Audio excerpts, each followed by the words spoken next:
Agora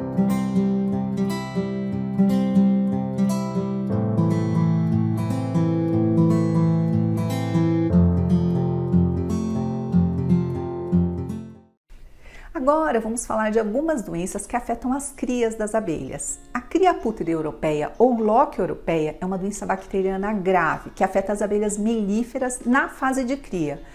Não é uma doença tão grave quanto a loque americana. No Brasil não tem provocado grandes perdas, porém foi recentemente identificada em abelhas nativas sem ferrão e aí sim foi bem prejudicial.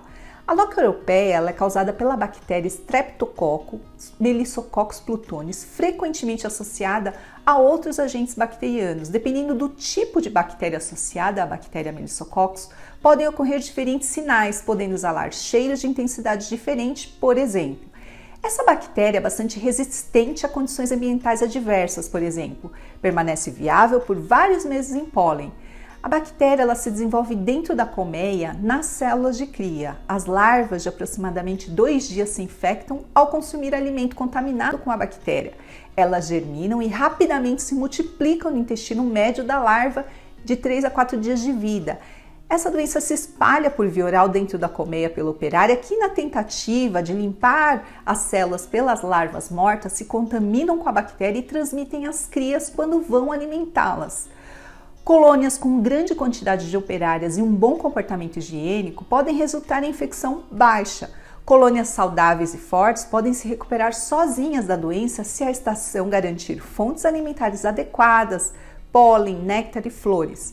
No entanto, acaba por disseminar-se rapidamente em colônias debilitadas com a presença de bactérias oportunistas devido à pilhagem ou introdução de ceras velhas e contaminadas, ou em épocas do ano em que há escassez de alimento, principalmente de proteína para a cria. Também foi observado que a qualidade e quantidade das fontes de néctar e pólen são capazes de influenciar o curso da doença. As larvas são atacadas pelas bactérias antes de serem operculadas, morrendo rapidamente. A doença pode ser transmitida de colmeia para colmeia ou de apiário para apiário pelas abelhas, especialmente quando elas vão saquear outra colmeia, e pelo apicultor, com uso de mel contaminado para alimentar as colônias saudáveis, ou movendo colônias doentes na apicultura migratória, ou no comércio de ferramentas contaminadas, ou no uso de equipamentos contaminados e na movimentação de favos de uma colmeia para outra. A origem da doença das abelhas indígenas em São Paulo, notificada em 2020, foi o pólen contaminado com a bactéria. A doença, embora possa ocorrer durante todo o ano, é mais comum na primavera, quando há mais crias. Em relação aos sinais, a morte das larvas ocorre com células abertas e essa é uma das características que permite diferenciar a loque europeia da loque americana. Em casos de infecção grave por cria pútrida europeia, as larvas podem acabar morrendo em células operculadas. Outra característica importante para reconhecer esta doença é que as larvas afetadas, em vez de estarem posicionadas horizontalmente e enroladas em forma de C, elas aderem à parede das células e mudam frequentemente de posição. As larvas infectadas inicialmente perdem a sua cor branca perolada para se tornarem primeiro opacas, depois amareladas e finalmente marrom amareladas. Após a morte, a larva fica mais escura e se decompõe, transformando-se em uma massa marrom macia, que não é nem viscosa nem fibrosa, ao contrário das larvas infectadas com a loque americana. Essa massa seca forma um foco de ferrugem escura, semelhante à da loque americana, mas ao contrário desta, é facilmente removível da célula. Na presença de loque europeia, a criação apresenta o aspecto salpicado, com células vazias, consequência da morte das larvas operculadas ou não, e posterior retirada pelas abelhas, com células contendo larvas mortas antes de serem operculadas e que se encontram caídas no fundo da célula numa posição anormal e de cor acastanhada ou castanho escura. O Melissococcus pluton leva a um cheiro azedo, com larvas flácidas, mas intactas. Se, porém, estiver associado ao Bacillus alvei, a ninhada tem um cheiro pútrido, com larvas derretidas, mas não pegajoso, como na americana. Existem também formas intermediárias nas quais os favos não exalam nenhum cheiro. Quando a doença não estiver bem desenvolvida, principalmente se o apicultor substituiu a rainha e estiver em um momento favorável do ano, com a presença de flores abundantes fornecendo néctar e pólen, As abelhas podem conseguir limpar todas as células afetadas e a doença pode desaparecer espontaneamente, evitando assim que a infecção se espalhe para o restante do apiário. Para o diagnóstico de campo, deve-se examinar a cria e procurar os sintomas descritos acima: cria salteada, larvas amareladas mortas em células abertas, cheiro azedo e etc. Para a confirmação da doença, as larvas mortas e os fragmentos de favos falhados devem ser enviados para diagnóstico laboratorial. Na prevenção, deve-se garantir que as colônias tenham sempre disponíveis reservas de alimento, pólen e mel, não utilizar méis suspeitos de estarem contaminados para alimentar as abelhas, não mover os favos de uma colmeia para outra sem verificar suas condições de saúde, renovar os quadros a cada 2 ou 3 anos, cerca de 30% dos quadros por ano, remover a rainha das colônias infectadas. Outra doença é a cria giz. É uma doença que atinge as abelhas apis, causada por um fungo, Acosfera apis, que provoca a mumificação da larva. A larva infectada, após consumir alimento com esporo do fungo, morre 2 dias após a operculação na fase de pupa. Sua coloração pode variar de branco, cinza escuro ou preto. Os esporos de Acosfera apis germinam no lúmen do intestino da larva, crescem e disseminam-se por todo o corpo, levando as larvas a ficarem ressecadas e mumificadas, parecendo um bastão pequeno de giz. Daí o nome da doença ser cria giz. A doença está presente no Brasil, mas não tem causado grandes prejuízos econômicos. Porém, nos países do hemisfério norte tem sido responsável por grandes perdas. O ciclo de vida do fungo é o seguinte: as larvas ingerem entre o 3º e 4º dia de vida, juntamente com a alimentação que lhes é fornecida pelas operárias, os esporos de Acosfera apis. Eles vão germinar no interior do seu intestino. Os alvéolos onde se encontram são logo operculados. O desenvolvimento do fungo acabará por causar a morte dessas larvas ou das pré-pulpas, dependendo do estágio de desenvolvimento da criação.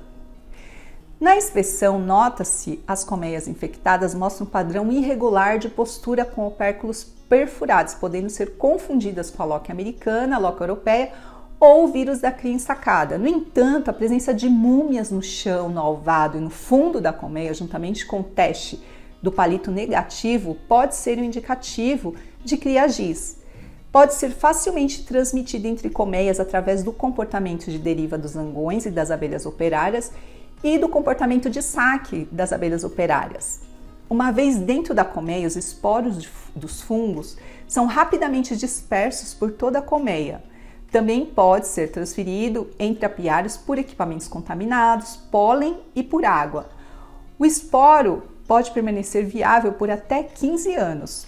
Os apicultores devem substituir os favos doentes, que podem atuar como um reservatório, bem como realizar a limpeza de larvas mumificadas do fundo ou ao redor da entrada da colmeia. Essas atividades removerão a fonte principal de infecção dentro de uma colmeia e auxiliar na prevenção de uma reinfecção da doença.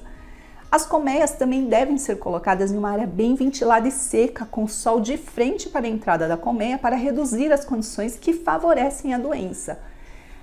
As abelhas, elas diferem em susceptibilidade à doença, então os apicultores devem substituir a abelha rainha da colônia por uma saudável, com origem conhecida e proveniente de uma colmeia com bom comportamento higiênico.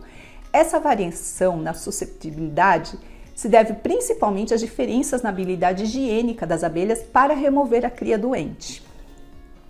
Agora vamos falar da cria ensacada por vírus. Não confundir com a contaminação do pólen de barbatimão, que é a cria ensacada brasileira.